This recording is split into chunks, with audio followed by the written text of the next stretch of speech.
Hello and a very good evening to everyone. On behalf of Forum for Democracy, I extend a warm welcome to all the participants and faculty members of Mata Sundari College to the day 6 of the certificate course on gender studies. Day 6 also marks completion of Module 1 and commencement of Module 2 of the course.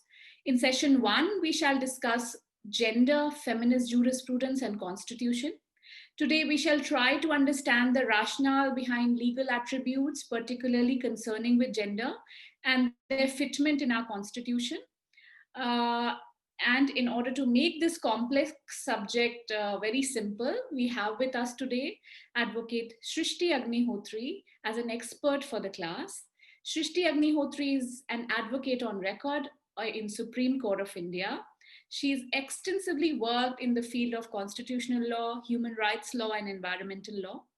An alumnus of ILS Law College, Pune, she has received her LLM in International Human Rights Law in University of Notre Dame, United States. And a very warm welcome, Shrishti. We are pleased to have you for the session. And before we start the session, a very quick recap of the rules for the participants. Please keep your audio on mute until you want to speak. And if you would like to speak or answer to any question, use the raise hand feature. After that, we shall ask you to unmute yourself. And also keep your questions brief, because it has been an observation that when you start asking questions, it goes on, and your co-participants are not getting time for asking their own questions. So be a little considerate for your friends as well. And I would also request you to ask from the resource persons before speaking, if in case they ask you to volunteer. And your questions shall be taken in the question answer round, so you can park your question for the end. Now, without any further delay, I would request Ms. Shrishti Agnihotri to kindly address the students. And we are really honored to have you here. So over to you, Shrishti. Hi everyone. I hope I'm audible and visible clearly.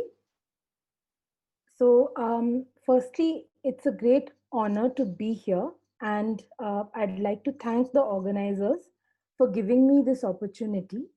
I think uh, Shuchi has been very kind in her introduction, so I don't want to say anything further about myself.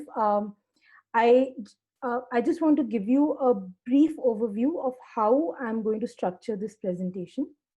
So, feminist jurisprudence, gender, and constitution are vast subjects, and to be able to speak on it, I think 1 hour is it's a very ambitious ask to pack these vast subjects in 1 hour. But मैं जो कोशिश कर रही हूँ वो है कि कुछ कॉन्सेप्ट्स आपके सामने रखूं.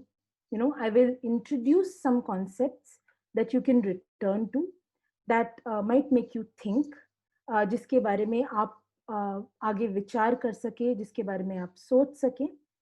और मैं ये भी कहना चाहूँगी कि जब मैं ये सेशन हमारा चल रहा होगा तो आपको पहला सवाल ये लगेगा कि आखिर फेमिनिज्म या फेमिनिस्ट लीगल थियोरी का मतलब क्या है, जब फेमिनिज्म के ही इतने अर्थ होते हैं, या फेमिनिस्ट लीगल थियोरी के इतने उस प्रॉब्लम्स को देखने के तरीके होते हैं. सो as I progress to the others, as I progress with this session, you might wonder what is feminist legal theory, or when feminists themselves disagree on so many things, how can we have one sort of idea of feminist legal theory or agree on something? So I think while entering into a feminist critique of law or understanding feminist engagement with law, we need to know that we're agreeing on three basic things: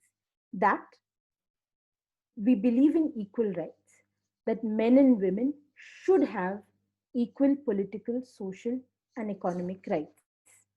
महिलाओं और पुरुषों के अधिकार समान होने चाहिए. अब इस समानता के अर्थ पे हमारे मतभेद हो सकते हैं. We might differ on what this similarity means or what this sameness means, but we, as feminists or as people interested in feminist legal theory, we recognize that is something we should aspire to, and that the law reflects the status quo or the male point of view, because men have had power throughout history. तो जो कानून लिखे गए हैं, जिस नजरिए से लिखे गए हैं, वो नजरिया है एक मैस्कुलिन नजरिया है, पुरुषों के पॉइंट ऑफ व्यू से लिखा गया है। और तीसरी बात यह है कि कानून को बदलना पड़ेगा महिलाओं की रियलिटी के बारे में, या महिलाओं के नजरिए के बारे में सोचना पड़ेगा। तो जब फेमिनिज्म, फेमिनिस्ट लीगल थियोरी के बारे में हम बात करते हैं, या हम लॉ का फेमिनिस्ट क्रिटिक करते हैं, तो ये तीन चीजें सोचकर हम ये क्रिटिक करते हैं। तो मैंने जो कुछ आज कोलेट किया है आप लोगों के लिए, इसमें एक रीडिंग लिस्ट भी है, तो मैं ऑर्गेनाइजर्स के साथ ये शेयर करना चाहूंगी, अगर आप आगे भी पढ़ना चाहें इस विषय के बारे में। And one of the books that I have really relied on and that I recommend is A Primer on Feminist Legal Theory by Nancy Levitt and Robert Burchett. Right? So पहले तो मैं आपको कुछ फेमिनिस्ट थियोरीज, अलग अलग जो theories हैं उनके बारे में बताना चाहूंगी। उसके बाद हम देखेंगे कि जो इंडियन कॉन्स्टिट्यूशन है वो इक्वालिटी को किस तरह से ट्रीट करता है, और मैं एक दो केसेस के बारे में आपको बताना चाहूंगी जहां इंडियन सुप्रीम कोर्ट ने, भारतीय सुप्रीम कोर्ट ने डिस्क्रिमिनेशन, जो जेंडर बेस्ड डिस्क्रिमिनेशन है, उसके विषय में क्या कहा है। तो पहले जो सबसे पहला फेमिनिस्ट लीगल थ्योरी था वो था इक्वल ट्रीटमेंट, जिसको हम कहते हैं समान, महिलाओं और पुरुषों को समानता से देखना, लेकिन ये समानता औपचारिक समानता होती है, यानी कि what is known as formal equality. Law should treat a woman no different from a similarly situated man. तो जहां तक मर्द और महिलाएं एक जैसी हैं, वहां तक आप उनको समान तरीके से ट्रीट करिए। और इसके वजह से काफी समाज में प्रोग्रेस भी आया, जो महिलाओं के प्रॉपर्टी राइट्स, वोटिंग राइट्स, या हमारे कॉन्स्टिट्यूशन में भी, जो हमारे संविधान में भी जो लिखा है आर्टिकल 14-15 में, ये सब एक फॉर्मल रिकॉग्निशन ऑफ इक्वालिटी है कि हाँ, जो लोग सिमिलर हैं हम उनको सिमिलरली ट्रीट करेंगे, जहां महिलाएं और पुरुष एक हैं उनको, उनके बीच में हम कोई भेदभाव नहीं करेंगे। लेकिन ये जो नजरिया है या ये जो थ्योरी है, इसका एक लिमिटेशन होता है। ये हमेशा देखती है कि महिलाएं पुरुषों से किस तरीके में सिमिलर हैं, तो पुरुष तुरंत स्टैंडर्ड बन जाते हैं या एक रेफरेंस पॉइंट बन जाते हैं। तो हम कहते हैं ठीक है, जहां तक हम पुरुषों के साथ के तरह हैं, हमें इक्वालिटी मिलनी चाहिए। पर ये जो थियोरी है, ये तब थोड़ा सा इसमें इसको इम्प्लीमेंट करने में तब मुश्किल होती है जब सोशल कारणों की वजह से या कुछ बायोलॉजिकल कारणों की वजह से महिलाओं और पुरुषों में डिफरेंस होता है। यानी हम जानते हैं due to social pressures, due to the way our culture is structured, the responsibility for childcare falls disproportionately on women, right? And if workplaces are organized around, from a man's perspective, you require rigid working hours from 9 a.m. in the morning to 7 p.m. in the evening. You require complete, you don't give leave, you have a very rigid leave policy, or you have a very rigid attendance policy. Then the question comes, sorry, there are burdens that either may be biological burdens or maybe social burdens that women face that the law is not taking into account. And that is where the second theory that I'm going to talk to you about has come forth, called cultural feminism. It's also called the difference theory. Now, this theory also has its problems, but ये theory कहती है कि देखिए, हम we are not like men. हम पुरुषों की तरह नहीं हैं, हम पुरुषों से काफी अलग हैं। हम so cultural feminists talk about what is called being essentially connected to other human beings. So they have an idea that women give birth, they nurture relationships, and they have an ethic of care, and this makes them different from men who see themselves as more disconnected, more adversarial. And right now, the law, the way the legal system is structured, it takes on the male perspective. It promotes, at say, even the way our legal system is structured, it promotes adversariality. It promotes looking at a person without any context. It isn't, laws aren't written from the perspective of somebody who has to take care of a family, take care of elderly people at home. And this sort of obliterates women's perspectives, women's reality. And एक flash point in दोनों schools में तब आया जब equal treatment feminist कहते थे, या equal treatment theorist कहते थे कि जो प्रेगनेंसी है उसको हमें किसी भी दूसरे डिसेबिलिटी की तरह देखना चाहिए. कोई भी टेम्पररी डिसेबिलिटी को आप जैसे ट्रीट करेंगे, आप प्रेगनेंसी को भी उसी तरह से ट्रीट कीजिए. और कल्चरल फेमिनिस्ट ने कहा कि no, that's not correct, because you know it is a unique condition, pregnancy. You can't compare it to you can't compare it to a temporary disability, and it creates so many other responsibilities for women. And it is something that, in fact, as a reproductive labor that women do, it is required to be celebrated. So the state can make special provisions for pregnant women. And so there was a lot of back and forth between these schools of thought. ये एक पश्चिमी perspective है, जहाँ पहले जब ये back and fourth हो रहा था तो ये पश्चिमी देशों में हो रहा था.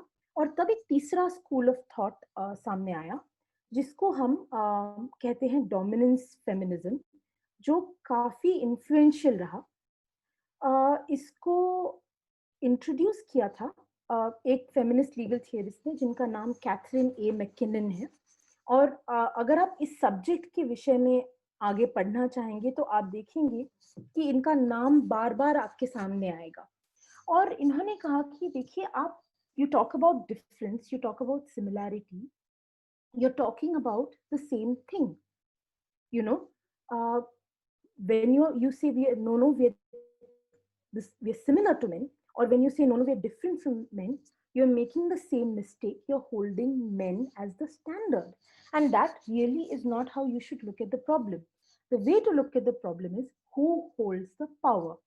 Historically, it is men who have held the power, and the focus of law, the focus of equality should actually be to change the inequality that somebody who has a disadvantage faces.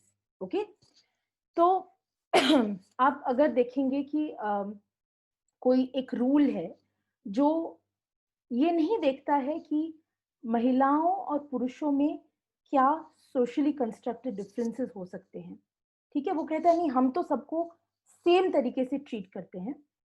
तो Catherine McKinnon कहती हैं कि वो कोई equality नहीं हुई, वो बस एक औपचारिक इक्वालिटी हुई. और अब अगर आप एक्चुअली इक्वालिटी लाना चाहते हैं तो जो अनइक्वल है, फॉर एग्जाम्पल अगर महिलाएं अनइक्वल हैं या कोई वर्ग पिछड़ा है, तो उसको ये दिखाने की जरूरत नहीं है कि हम जो जो जिसके पास एडवांटेज है या जिसके पास पावर है, हम उनके समान हैं या हम उनसे अलग हैं, हमारे लिए आप कुछ स्पेशल करो.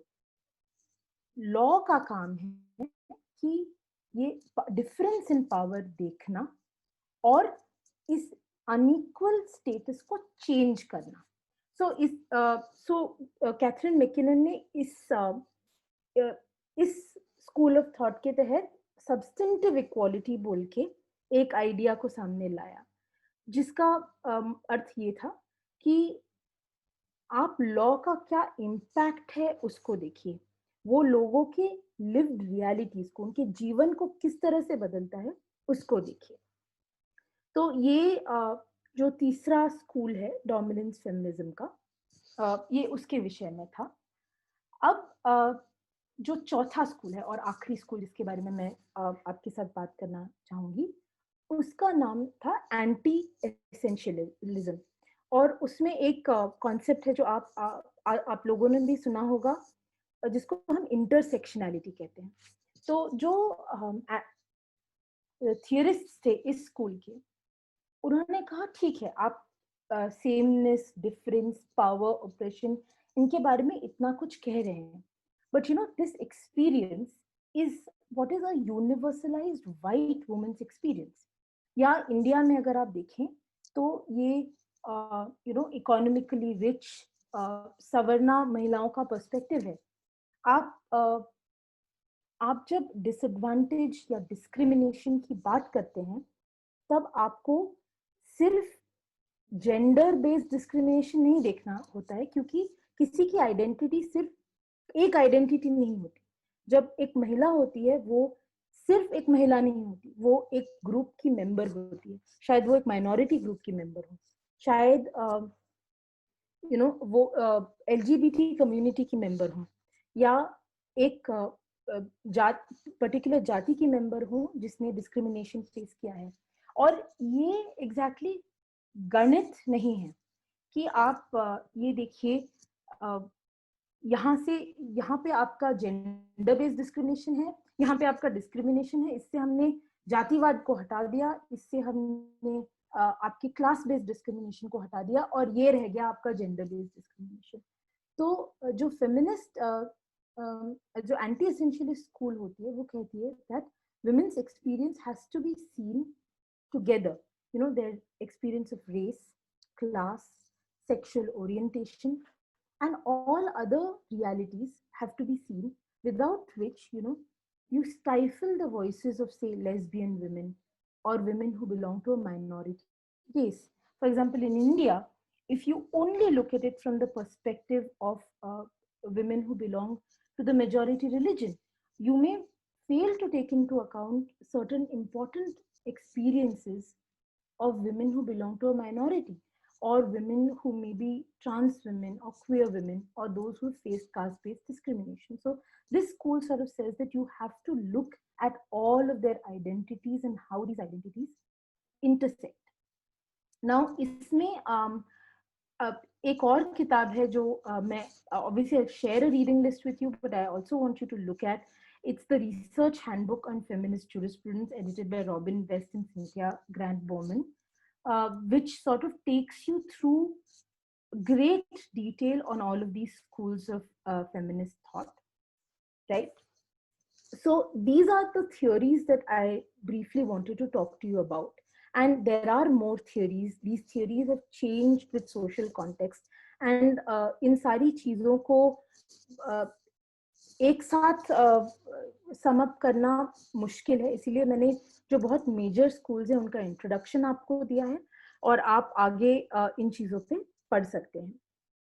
अब हम जब भारतीय संविधान की बात करते हैं, तो I think all of you might have some rough idea that we have a fundamental rights chapter in our constitution, और इनमें कुछ आर्टिकल्स हैं जो इक्वालिटी से डील करते हैं। तो आर्टिकल 14 जो है, जिसको हम कहते हैं basically equality before law. So Article 14 says that the state will not deny any person equality before the law or equal protection of laws within the territory of India, right? And then there is Article 15, which prohibits discrimination, right? It prohibits discrimination on the grounds of religion, race, caste, sex, or place of birth. And 15, इसी Article 15 में एक sub article है जो कहता है कि nothing will prevent the state from making special provisions for women and children. So आप यहाँ देखते हैं, एक तरफ एक फॉर्मल रिकग्निशन है कि हम किसी के बीच में भेदभाव नहीं करेंगे, और दूसरी तरफ आप ये भी नोट करते हैं that women may have special disadvantages, so the state can make special provisions for women, and they have obviously included children here. और जो आर्टिकल 16 है, वो अगेन आर्टिकल 15 के तरह एक नॉन डिस्क्रिमिनेशन क्लॉज है, लेकिन वो डील करता है पब्लिक एम्प्लॉयमेंट में. तो जहाँ पब्लिक एम्प्लॉयमेंट या गवर्नमेंट के साथ जो एम्प्लॉयमेंट होती है उसकी बात आती है, वहाँ किसी तरह का religion, race, caste, sex, place of birth और रेसिडेंस के ऊपर किसी तरह का भेदभाव नहीं होना चाहिए। तो अब जब हम कानून के अप्रोचेस को देखते हैं तो हम देखते हैं कि जैसे प्रोफेसर रत्ना कपूर ने जो काम किया है, उनका एक बहुत ही अच्छा चैप्टर है जेंडर इक्वालिटी पे in the Oxford handbook on the Indian constitution. वो कहता है कि जब हम नॉन डिस्क्रिमिनेशन या महिलाओं के इक्वालिटी की बात करते हैं तो 3 तरीके के अप्रोचेस हमारे सामने आते हैं। पहला अप्रोच है जो है एक प्रोटेक्शनिस्ट अप्रोच, राइट? तो प्रोटेक्शनिज्म का मतलब क्या होता है? प्रोटेक्शनिज्म कहता है कि महिलाएं पुरुषों से वीक हैं। ये चाहे आप you know there are people who assume that it's some sort of a natural difference or weakness, and it's inevitable that women and men are different, and then it says okay, then the state needs to step in to protect women. Now what this does is it stereotypes women. So uh, it it assumes group characteristics to hold true for every individual. So अगर आपके मन में ये बात है कि नहीं, महिलाएं वेट नहीं उठा सकती, अब ऐसा हो सकता है कि काफी महिलाएं वेट बहुत अच्छी तरह से उठा सकती हैं, हेवी काम, मशीनरी ऑपरेट कर सकती हैं और करती भी हैं, लेकिन आप अगर एक तरीके से एक स्टीरियोटाइप बना लेते हैं अपने मन में कि महिलाएं ये नहीं कर सकती, तो आप the law then tries to protect women, और इसके ऑब्वियसली प्रॉब्लम्स होते हैं क्योंकि आप विमेन के ऑटोनॉमी या एजेंसी को आप पूरी तरह से डिसरिगार्ड करते हैं। तो दूसरा जो अप्रोच है वो है इक्वल ट्रीटमेंट या सेमनेस। मतलब हम जी किसी का जेंडर नहीं देखेंगे, हमको कोई फर्क नहीं पड़ता आप महिला हैं या आप पुरुष हैं, रूल्स होते हैं। पर इसमें क्या प्रॉब्लम होता है कि जो रूल्स होते हैं या जो कानून होते हैं कभी न्यूट्रल सही में नहीं होते हैं, वो लिखे गए होते हैं पुरुषों के पर्सपेक्टिव से। So for example take an example of something like attendance required. Okay, so you may be able to say that no, whether you're pregnant or not, whether you have some responsibilities of childcare or not, we will insist that this is a particular attendance requirement that you have to meet. Now arguably this disregards women's lived realities. They or if you have a workplace that has a very poor maternity leave policy or isn't proactive about giving maternity leave. I mean, obviously there are laws, but let's say that there are workplaces that can go above and beyond what the statutory requirement is and say, okay, we will give you flexi time. But there are workplaces that may deny that. And now if you are blind to the differences between men and women, there might be an unequal impact of women on women of a particular law where you are treated without any regard to gender difference. And the last approach is the compensatory approach, which says, okay, yes, when we are looking at equality, we take into account historical disadvantages, we take into account gender differences, and we create a real sort of equality, And so this approach, obviously, would be an approach that might make a better impact on women's lives. So I wanted to, now that we briefly introduced this, I wanted to talk about 2 cases where you see what approaches a law takes or what approaches a court takes in dealing with women's claims towards equality. So one of the cases that I want to talk about is Air India versus Nargesh Mirza. ये काफी famous case है, इसको it's the air hostesses case, जिसको जब ये पहले ये judgment आया था, इसको काफी praise किया गया था क्योंकि एक तरह से महिलाओं के अधिकारों पर उन्होंने कहा था कि कोर्ट ने महिलाओं के अधिकारों को चैंपियन किया था एक तरह से, बट एक तरह से देखा जाए तो कोर्ट ने काफी फ्लॉड रीजनिंग ली थी महिलाओं के प्रति।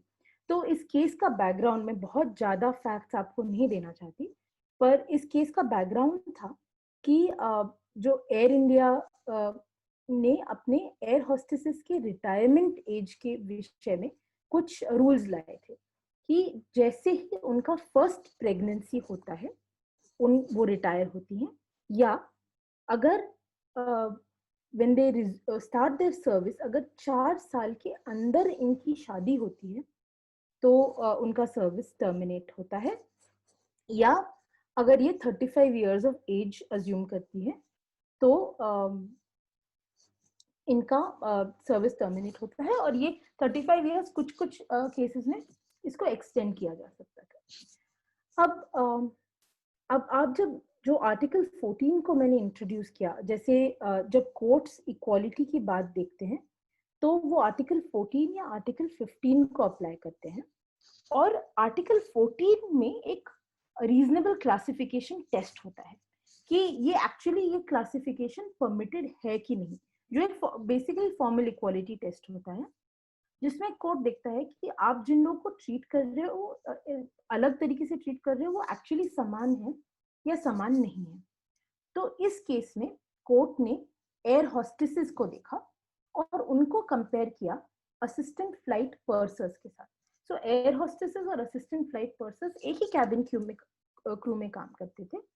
उनके क्वालिफिकेशंस, प्रमोशनल एवेन्यूज में थोड़े फर्क थे, पर जो फ्लाइट पर्सर्स थे, assistant flight pursers, they were male, and they obviously did not have these requirements of having to retire on their first pregnancy, naturally, because an overwhelming number of men would not get pregnant. Now so what the court did was it compared air hostesses and assistant flight persons, and it decided, well, they actually form a different class and they cannot be compared to one another. And then the court said that what Article 14 or what the Indian Constitution prohibits is discrimination.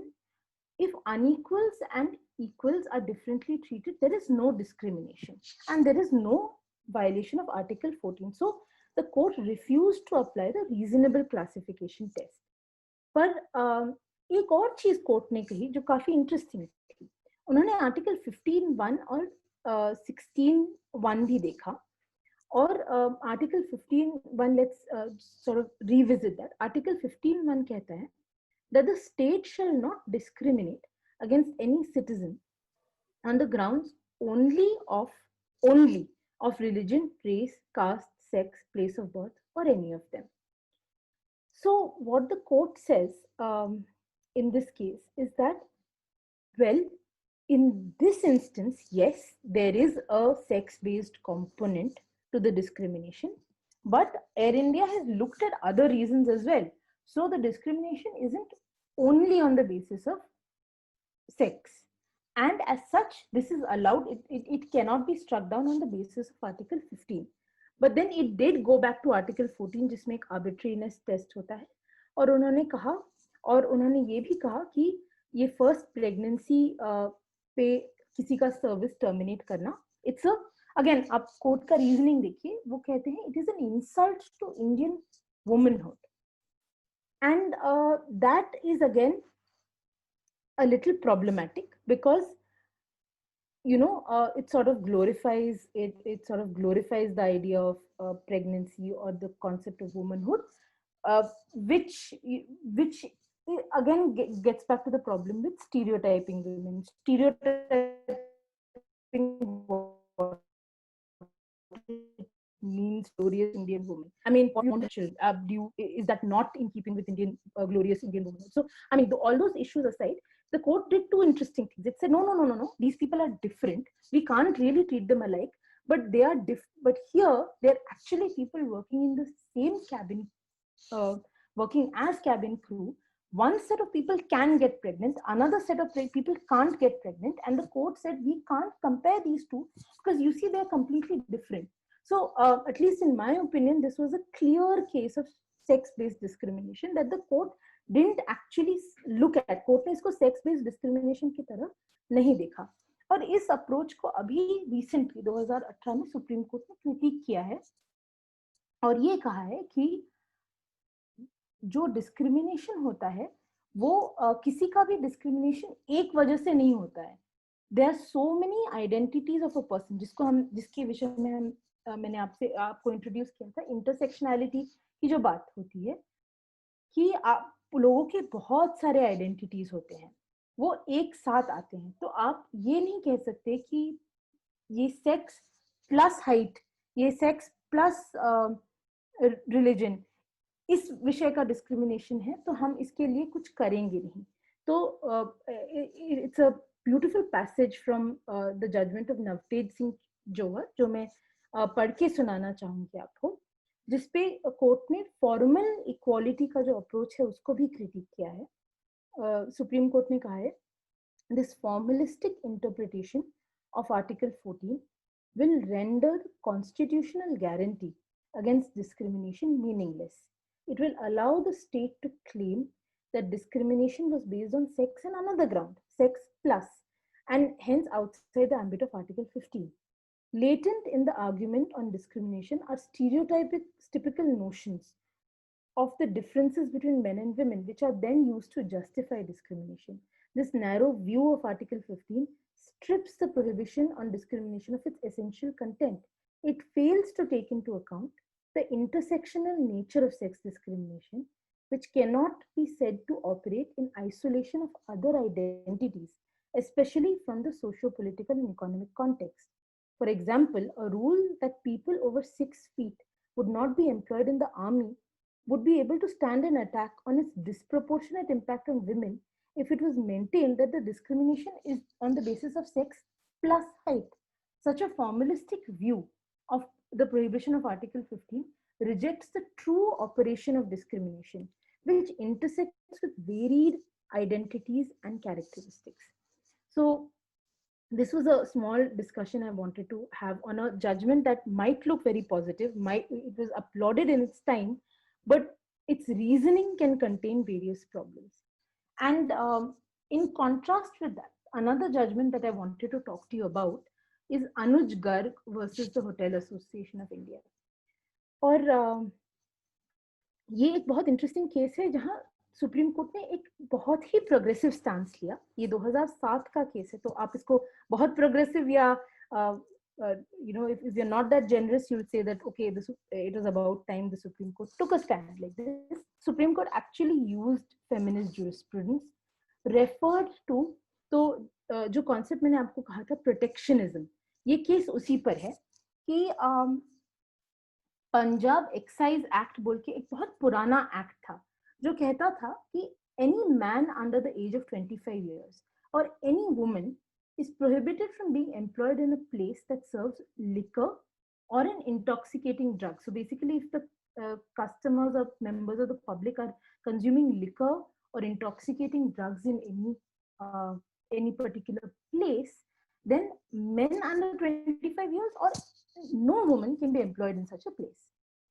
So this was obviously challenged, and the Supreme Court rightly recognized that in the name, so the rationale behind this law, which is again a very old law, was that if women work in a place, an establishment where liquor is consumed, or intoxicating substances are consumed, then perhaps there will be some untoward incident, or people will pass remarks, possibly get violent or sexually harass someone. So what the law does is it assumes that women are weaker. It assumes that, it recognizes that there are these problems in society, but it places the burden on women. It says, okay, you can't be employed in this premises. But the court recognized that with the opening up of the Indian economy, with the coming up of hotel management as a profession, most establishments do serve liquor. And it's really a very unreasonable thing to expect women to not work in these premises.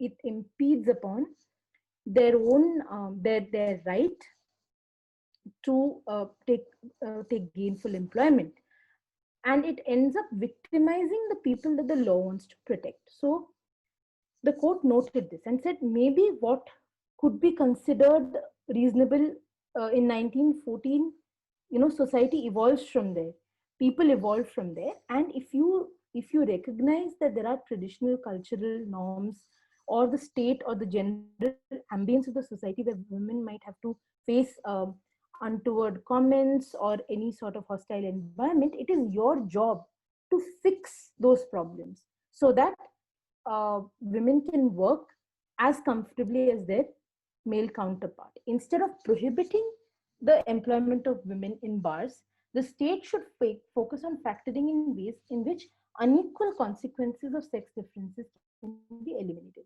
So the court sort of made it the state's duty to ensure circumstances of safety which inspire confidence in women to discharge the duty freely in accordance with the requirements of the profession. So um, this is again an interesting thing where the court rejects stereotypes, recognizes difference, and then refuses to burden women with a policy that says that you don't work, rather requires the state to change the inequality. So in a way, you see the court not taking a very formalistic or protectionist approach, but taking a substantive equality approach. So I think that this with this, I'm going to sort of conclude my remarks so that we can have some sort of an interaction. Otherwise, it becomes extremely, I think, one-sided. So, Suchi, can we open it up to questions or any sort of discussion? Yes, certainly. We can open it for questions. And I would request students to raise hand. Who wants to ask the question first can start raising hand, or put your questions in the chat box, please. We'll just, I think, in a couple of minutes, we'll have questions. Yeah. On Zoom, this is a little difficult. Yeah. Yeah, so we have first question from Ananya. Ananya, you may like to unmute yourself and ask question. If you wish, you can switch on your video as well. Ananya, can you hear us?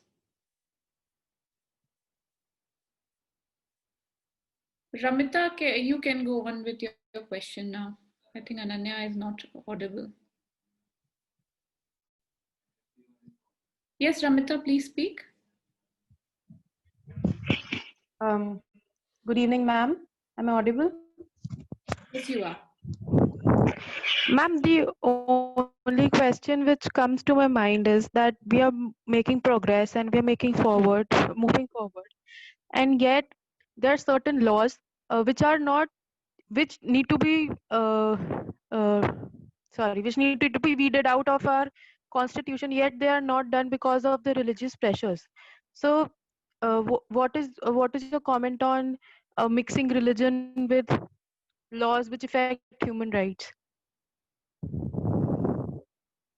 I think that's an excellent question, and I think we have had many such cases that have recently come to the fore, and it's been a battle that feminists have tried to negotiate for a long time. So when you look at the issue of entry of women into temples, or you look at certain religious practices that are derogatory to women, I think that definitely, as I think Justice Chandrachud in his opinion on the Sabrimala judgment put it, that everything that we do for religion, like our right to practice religion freely, must also keep in mind the equal right of women to dignity, and it must keep in mind the right of women to participate as equal participants in religion. But it's a process that I think is time taking. It's a process that's naturally incremental, and it also requires a mix of, I mean, there is some things courts can do. Courts can step in and strike down a law or they can say that a particular practice is not an essential religious practice, but there's a lot of context to that, there's a lot of back and forth about that. But it also requires, say, political will. It requires a community to come forward and recognize that, you can't keep 50% of your population behind in the name of culture, you know. So when there is a conflict between people's right to equality and what you consider culture, maybe reflect what you consider religion, reflect how central that practice is to your religion. And and that process, many religions have gone forth with that. There are women priests, there are, and the law has also played a huge role. By the way, when the constitution came about, what the constitution did was quite radical in that it threw open temples, it threw open Hindu establishments. Maybe with other minority personal laws, the progress has been slower, but there's also a context to that. A very violent partition took place. There was obviously a sense of insecurity. So that change has happened, though not as fast as it should. So yeah, I completely agree with you that there has to be a effort from communities who practice a religion, from courts, from the people who represent us politically, to make sure that your religious practices don't discriminate against women. Ma'am, but whenever I hear any talk from Dr. Minaka Guruswamy, the only line she leads with is India is a constitution's country, right? So many minorities are not forthcoming with progress in the name of religion. But shouldn't shouldn't the constitution be held to more importance rather than a cultural practice, rather than a religious practice?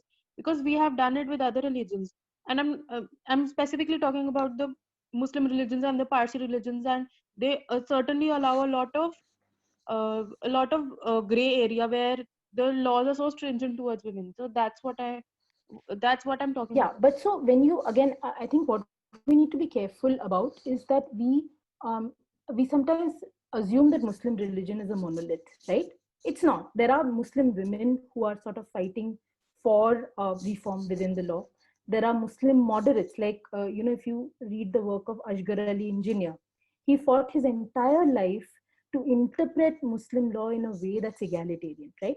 So what happens is that there is a huge socio political context in which a certain narrative about personal law is put forward. And obviously, when the political branch sort of you know appeases more radical voices, they're also doing a disservice to the moderate voices who are calling for reform. But this has to also be balanced with many other things, the history of violence that we've had. And I also feel like this is a fight that we should let Muslim women also amplify. We should stand behind them for what they want. But we also, if you look at the history of like the burqa ban in France, or practices that sort of impose on Muslim women what they cannot wear, that's also deeply problematic. So you have to respect, uh, for any minority, you have to respect the right of women to autonomy. You have to amplify their voices, and you have to recognize that any group is not a monolith. They don't speak in one voice, right? So I think, does anyone else have a follow-up Yeah, so question? we have, thank you, Ramita. Thank you, ma'am. Thank you, ma'am. Thank you. Thanks, So we have Vanessa. another question from Navpreet. Navpreet, can you please unmute yourself and ask your question? Yes, ma'am. Thank you. Good evening, ma'am. Ma'am, my question is we have many strict laws for rape, but in spite of that, why it takes lots of year to get justice in cases like rape, especially? So why is it that? Okay. Can I see you? It just feels better if I can, like, if you can unmute your camera. If you can't, that's fine as well. Like, okay. Yeah, Navpreet, can we see No, you? that's okay. It's fine. So yeah, I think that's an interesting question that is on everybody's mind. I think we've all been, since 2012, we've all been extremely distressed about the sort of the brutal incident. And frankly, I mean, it really began with the Mathura rape case, where we've seen feminist mobilization around sexual violence, and we've asked for more stringent laws. And it seems like the more things change, the more they remain same. And one of the reasons you see is that there is a lot of pendency in our justice delivery system. There are structural problems where all cases drag on for a long time. So I think those are issues that need to be addressed. There's also, so when we talk about sexual violence, it's also important to note that the cases that sort of come to our attention, which are these extremely violent cases of sexual assault by strangers or a group of people, they are, while they're more common than they should be, there's also a huge unaddressed problem with most of the rape cases that happen with people the woman already knows. Okay, so there are cases where children are abused by their family members or a family friend, or persons who are trusted with the care of the child. There's institutional sexual violence in custody. So I think it is a problem that all victims face, and what we really need to do is have a system that sort of supports a victim. So say you have cases of trafficking, one solution could be to make sure there is an easy way for the testimony to be recorded, so that the person doesn't have to keep traveling. You have testimonies recorded day after day, so that there's no delay. Then you create sensitive structures where crimes are reported, where the police, so there are, despite laws to prevent this, there are instances where the police just will not record an FIR. So I think it needs a complete overhaul of the way we approach criminal justice. So, we can have as stringent a punishment as we want till we make sure convictions happen fast, the backlog is cleared. I don't know if we'll achieve what we mean by justice. Okay, thank you, Navpreet. So we have another question from Ananya wants to come next. That time she had some network issue. Ananya, please unmute yourself. And if you can switch on your video. Sorry, there's a network issue. Okay, fine. Go ahead. Okay, ma'am. So recently we saw the judgment where it was said that offender-centric courts are not better compared to offense-centric court. But what I feel is that if MPs have an offender-centric court, so we'll have lesser illegal people in the parliament making laws for the country. So what's your take on that?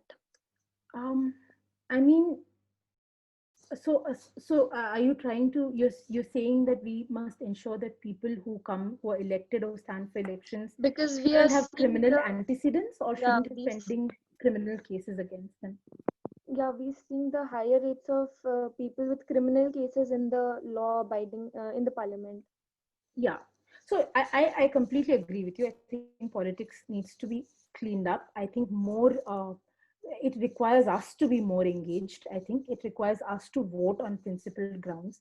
So I think the reason people would say cases pending, again, cases pending, if you disqualify persons or say they have a charge sheet pending against them, that has its own sort of host of problems, because it's not somebody is assumed to be innocent until they're proven guilty. And again, somebody has discharged, somebody has suffered a punishment, done their jail time, and then wants to be a part of a public process. In principle, I don't see any problem with that.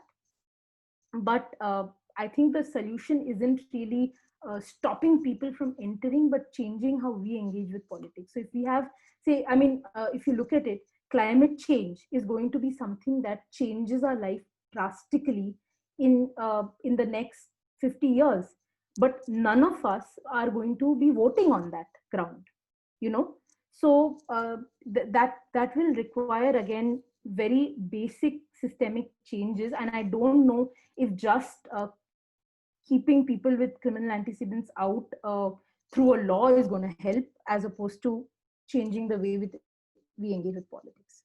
So will an offender-centric court not be a good idea? So what do you mean by, you mean that an offender-centric court is a court that takes into account. We saw the recent judgment, like the High Court, I think Bombay High Court, which said that MP's offender-centric court is not a good idea compared to offence-centric, especially to the rape cases, the POCSO Act and the other ones. Yeah. So it basically denied the fact that offender-centric court is not a good idea. So again, I think I haven't thought this through, so I'll have to think about it. I don't know if I can make a broad sweep as whether offender-centric or offense-centric court changes how the parliament's composition changes. So maybe I'm not in the best position to answer your question, but it's definitely something to think about. Okay. Thank Thank you so much, Ananya. We have Reet who's raising hand next. So Reet, can you please go ahead with your question? Yes, ma'am. Thank you. So, ma'am, am I audible? Yeah, go ahead. Yes, you are. Yeah. So, good evening, ma'am. I'm Reet. I'm a student of Political Science Honors third year, Mata Sundari. So, my question to you is that we talked about intersectionality. So, talking in terms of intersectionality, do you feel that the cases which we hear every day, the cases of rape and the cases of sexual assault, and when the media, when the media channels and when these broadcast stations, when they label it under the headlines of a Dalit woman has been raped or a Dalit woman has been sexually assaulted by an upper caste man, so do you feel that it sort of downplays the already existing gender disparity because it is adding to the because it's not only talking about just one aspect, which is the gender, but it is also again taking from another tangent, which is caste. So do you think that इसका जो focus है वो gender से हटके caste पे जब जाता है तो gender disparity जो है हमारी वो downplay होती है? No, I think I don't agree with you there, because I feel that when somebody is, say, faces caste-based discrimination and gender-based discrimination, the sexual violence that happens, you can't separate those two kinds of oppressions from one another. So when a Savarna woman faces any sort of sexual violence, not to diminish that, that is absolutely valid, and the societal responses or the dynamics behind it could very well be different. And I think it is important for us to recognize that women who may belong to that, who belong to Dalit Bahujan groups, have a particular history of disadvantage. And I don't think it's fair to say recognizing one axis of oppression diminishes the other. They are women, they have this other axis of identity, and I think it's just important to acknowledge them both to understand their reality. I don't think we're not in a sort of zero-sum game of oppression where my oppression as a woman goes down if my caste-based oppression is affirmed. I mean, that's just my view, but it's a very insightful question. Thank you. Thank you, ma'am. Thank you, Reet. So we have Nandini Dogra who wants to come next. Nandini, can you quickly ask your question? Good evening, ma'am. Am I audible? Yeah, you are. So my question pertains to the fact that do you think that just by adding more minority representation to a committee which is revising laws, would that be enough to make them more holistic and representative, considering the fact that more often than not, even those people who are supposedly from the minority communities, they have a very high prevalence of internalization of the status quoist ideologies. So I think, I don't think we have to strike a balance, I think, between what our aims of representation are. So I don't think anybody who's criticizing the composition of a committee is saying you have token representation of minority individuals, but it's very important to know that any committee or anybody who's devising a law, if it's a diverse body that sort of brings together all perspectives, it's just going to be a better lawmaking exercise, because you are going to help in your deliberations with each other. You're going to help take away so many biases or blind spots someone may have. Just majority religion, upper caste man in India, You may be extremely good at what you do, but there may be blind spots. So if you have a diverse group of people sort of hashing things out, sharing perspectives, I think it's very important. But just like when we have, so we don't say when we see a body full of like 8 upper caste Hindu men, we don't say that, oh, it's token Hindu men we've brought on. So this, this fear of tokenism is also something that comes up when we look at groups that are outliers, or look at groups that are minorities. I think that it has to be a diverse body that should make a law. I don't know if that answers your question though. It does, ma'am. Thank you. Thank you, Nandini. So can we have Kriti next? Kriti, you've been waiting for long, I guess. Yes, ma'am. Am I audible? Yes, you are. Yeah, you are. Good evening, ma'am. I'm Kriti from Pol Science Department, second year. So my question for you is that you told about the protectionist attitude or the criteria. So however, it is for the betterment of the females, and then why is it considered to be discriminatory in nature?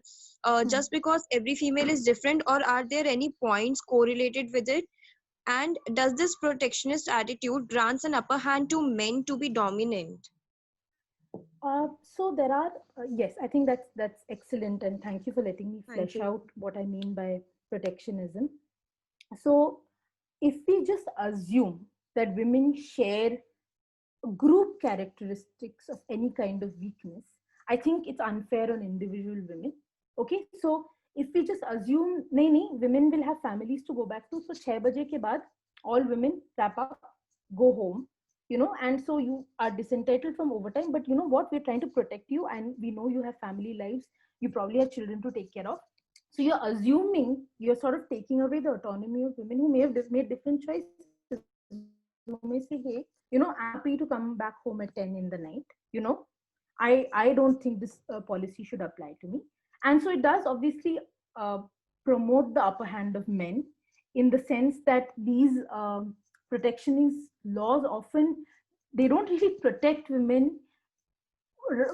They actually, what they seem to do is burden women with these onerous responsibilities of their own safety and their own choices, and they stereotype women. So this is why they're considered bad. So if you really want to make up ground, I think the way to go would be to recognize difference, to protect women's autonomy, and then sort of put forward a policy approach that doesn't impose blanket bans or blanket prohibitions on women based on some idea you have of womanhood.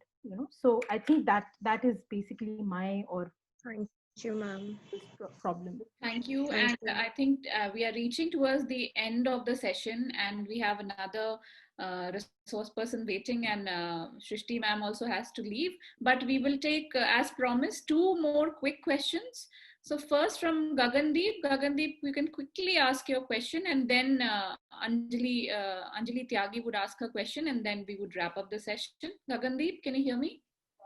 Yes, ma'am. Yeah. Ma'am, I wanted to ask that how does the Constitution addresses the issue of sexual violence that happens in custody to women prisoners?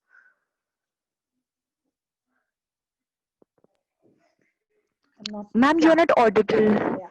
So there are penal laws on custodial violence. So obviously you have Article 21, which protects women's right to dignity and women's right to life, and that sort of addresses custodial violence in a way. But more specifically, you have penal laws that that look into custodial sexual violence, and that is an aggravated form of sexual assault in the Indian Penal Code.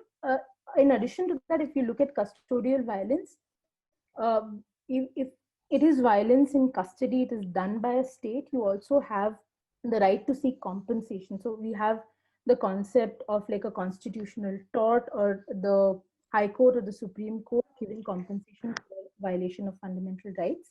So definitely that is also included in the constitutional scheme, because Article 226 and Article 22 itself, the right to redress, is also a part of the constitutional scheme. Okay, thank you, ma'am. So great. So we have one last question from Anjali Tyagi. Quickly, you can ask your question. Ma'am, I wanted to ask, even after all these laws on heinous crimes like rapes, the crime rate is still not going down. So, ma'am, what do you think? Is it because there are certain drawbacks in the law, or is it because its implementation is faulted?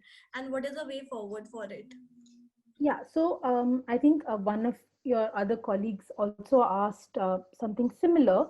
I think the answer really is sometimes the numbers do go up because of better reporting, right? So it's not that these instances of rape did not happen, but perhaps they're being reported better. But secondly, I think that the severity of punishment, I don't know how much it acts as a deterrent. Rather, it's the swiftness or possibly the swiftness and certainty of punishment that might act as a deterrent. And obviously, if you look at, so there are many kinds of violence that happen within the family. There you might have, empowering women and changing the status quo might go a long way. But again, sexual violence and its prevalence is something I don't know whether we can ever completely eradicate it. I think we just need to have better implemented laws that sort of make sure that justice is delivered. Thank you so much, Advocate Shrishti Agnihotri. It was a total honor to have you here. And our students, we have many more questions, but I have promised to my students that I'll take those questions and forward them to you so that you can respond to them. Yeah, they are very they can email me also. I mean, yeah, and a set of very bright students. We are totally in awe of the students who are here. I actually wish it could have been more engaged. Yeah, so that is I know you have another speaker, so definitely. So I extend my heartfelt thanks to Advocate Shrishti Agnihotri for this session and taking out time for engaging with our students. As a Forum for Democracy, we constantly yearn to work towards gender justice, and we are so happy that we are able to collaborate together to make gender justice a more reachable dream, so to say. So now we would bring session an end, and with future I would like to tell the students that we have Dr. Ishita Shruti waiting already. So let us all thank together Ms. Shrishti Agnihotri, and let's get on to our next lecture. Bye bye, Shrishti. Thank you. It was great having here.